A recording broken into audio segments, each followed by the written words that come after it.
Qui croit en moi, des fleuves d'eau vive couleront de lui, comme le dit l'Écriture.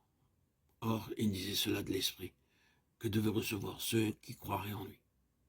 Car le Saint-Esprit n'avait pas encore été donné, parce que Jésus n'était pas encore glorifié. Jean 7, 38, 39. Notre Seigneur promet ici que ceux qui vont à lui pour boire non seulement n'auront plus soif, mais qu'ils deviendront eux-mêmes des sources d'eau vive, des fleuves de vie et de bénédiction. En rappelant cette promesse, Jean nous explique qu'elle concernait le moment où l'Esprit serait donné. Il nous dit aussi la raison de ce délai. Le Saint-Esprit n'avait pas encore été donné parce que Jésus n'était pas encore glorifié. La traduction littérale dit « le Saint-Esprit n'était pas encore ». Mais comme cette expression a paru étrange, on a ajouté le mot « donné ».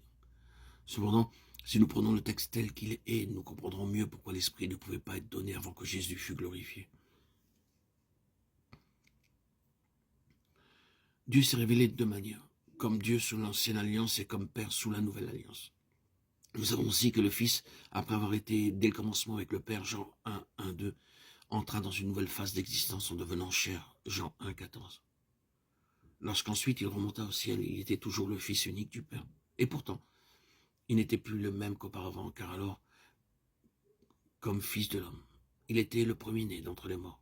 Colossiens 1, 18, Apocalypse 1, 5. Revêtu de cette humanité glorifiée qu'il avait sanctifiée parfaitement pour lui-même.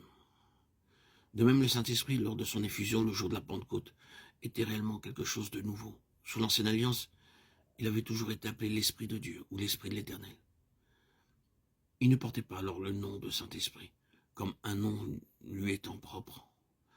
Dans les seuls passages, psaume 51, 13, Ésaïe 3, 10, 11, ou d'après quelques versions, le mot saint se trouve joint à celui d'esprit. Le texte hébreu dit l'esprit de sa sainteté.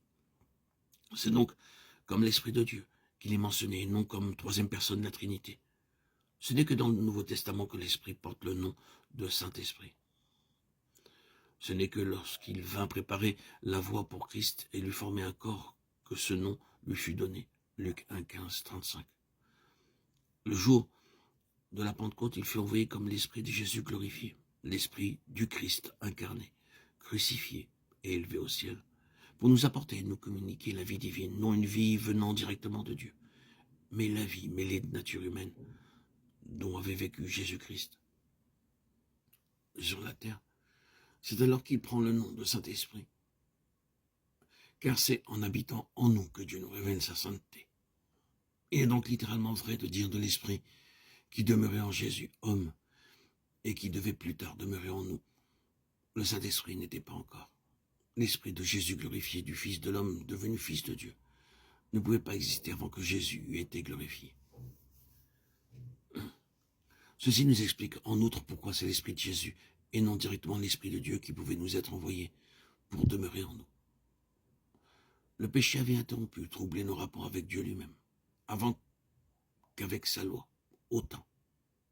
Et avec la faveur divine, nous avons perdu la vie divine. Christ est venu non seulement affranchir l'homme de la loi et de la malédiction de la loi, mais ramener la nature humaine à Dieu, rétablir sa communauté avec lui et nous faire participer de la nature divine.